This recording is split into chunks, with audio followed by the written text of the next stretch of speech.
சென்னை மாநகராட்சி முழுவதும் 4000 கோடி ரூபாய் மதிப்பில் மழைநீர் கால்வாய் அமைக்கப்பட்டுள்ளது. பெரும்பாலான பகுதிகளில் மழைநீர் கால்வாயில் உள்ள நீர் வடிகாமல் அப்படியே தேங்கியுள்ளதாக கூறப்படுகிறது. அப்படி தேங்கியுள்ள மழை நீரில் டெங்கு கொசுக்கள் உற்பத்தியாகி அதன் மூலம் மக்களுக்கு டெங்கு காய்ச்சல் பரவிவிடக் கூடாது என்பதற்காக முன்னெச்சரிக்கை நடவடிக்கைகள் மேற்கொள்ளப்பட்டிருக்கின்றன.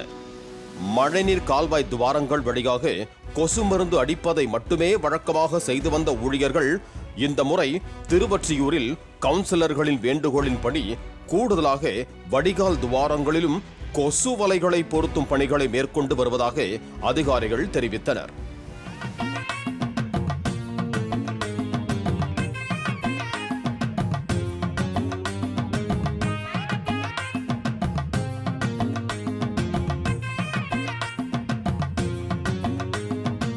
இது பார்ப்பதற்கு வேடிக்கையாக இருந்தாலும் இதன் மூலம் ஓரளவுக்கு நகருக்குள் டெங்கு கொசுக்கள் பரவுவதை தடுக்கலாம் என்று சென்னை மாநகராட்சி அதிகாரிகள் நம்புகின்றனர்.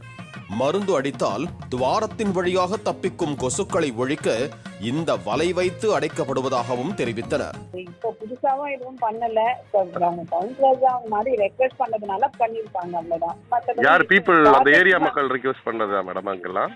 ஆமா, கவுன்சிலர் வந்து இதுல சொல்லுவாங்க சார். சம்டைம்ஸ் எங்களுக்கு அந்த கவுன்சில் மீட்டிங்லாம் இருக்குல்ல, வார்டு கமிட்டி மீட்டிங், இருக்கும்போது லாஸ்ட் டைம் பண்ணீங்க பெட்டரா மீட்டிங் ஏதாவது பண்ணீங்க அப்படின்னு யாராச்சும் ரேஸ் பண்ணும்போது ஒரு சிலர் பண்ணி கொடுப்பாங்க. இப்படி பண்றதுனால நம்ம மஸ்கிட்டோ எக் லேட் பண்றத வந்து தடுக்க முடியும்னு ஏதாவது இருக்கா மேடம்? தடுக்க முடியும் நம்புறீங்க? எல்லாமே வந்து இது வந்து நாங்க ரிசர்ச் பர்பஸ் மாதிரி எதுவும் சர்ச் பண்ணதில்லை. பட் ஆனா எங்களுக்கு ப்ரோக்ரஸ் தெரியும் சார். யூஸ்வலாவே என்னன்னு கேட்டீங்கன்னா, இப்ப வந்து இந்த ஸ்டார்ம் வாட்டர் ட்ரெயின்ல வந்து உங்களுக்கு வந்து உள்ள தண்ணி வந்து அப்படியே இருக்கும். இப்போ நாங்க உள்ள எல்லாருமே பண்ணுவாங்க, ஒர்க்கர்ஸ் வந்து என்ன பண்ணுவாங்கன்னா ஸ்டார்ம் வாட்டர் ட்ரிப் பண்ணி பறந்து அடிச்சாலும் அது மேல அந்த ஓப்பனிங் இருக்கிறதுனால என்ன ஆகும்னு கேட்டீங்கன்னா பறந்து போயிடும்.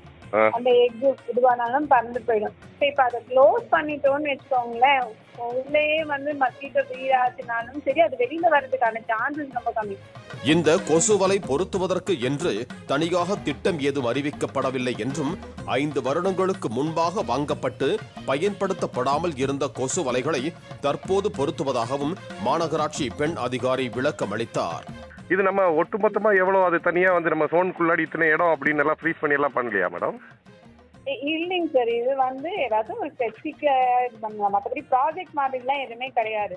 ஏன்னா நெட் சப்ளை எல்லாம் இதுக்குன்னு எதுவும் வராது. எனக்கு ஆல்ரெடி ஏதாச்சும் நெட் ஏதாச்சும் கிழிஞ்ச நெட் அந்த மாதிரி ஏதாச்சும் இருக்கும் போதுதான் அதை யூஸ் பண்ணுவாங்க தவிர்த்து வேற எதுவும் இல்லை.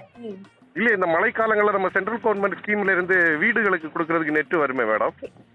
அதுதான் சார், அது வந்து வீட்டுக்கு தானே கொடுக்க முடியும், இவங்களுக்கு கொடுக்க முடியாது இல்ல. அந்த மாதிரிலாம் எடுத்து போட முடியாது. இதே வந்து பாத்தீங்கன்னா 5 years பேக் ஏதோ வந்திருக்கும், அது யூஸ் பண்ண முடியாம கிழிஞ்சதெல்லாம் கொடுக்க முடியாது. அதை ஏதாச்சும் யூஸ் பண்ணிப்பாங்க தவிர்த்து வேற எதுவும் இல்லை. இதனை முன்னாள் அமைச்சர் செல்லூர் ராஜு வைகை அணையில் தெர்மோகோல் மிதக்க விட்டதுடன் ஒப்பீடு செய்து சமூக வலைத்தளங்களில் கேலி செய்வது தவறானது என்றும் கொசு ஒழிப்பு என்பது மக்கள் நலனுக்கானது என்கிறார்கள்.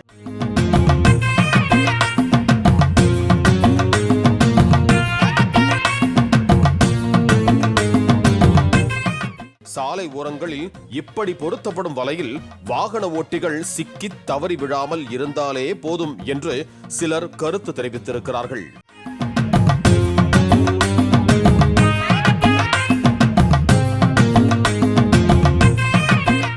பாலிமர் செய்திகளுக்காக திருவொற்றியூர் செய்தியாளர் வெங்கடேசன், ஜெபர்சன் மற்றும் வேல்ராஜ்.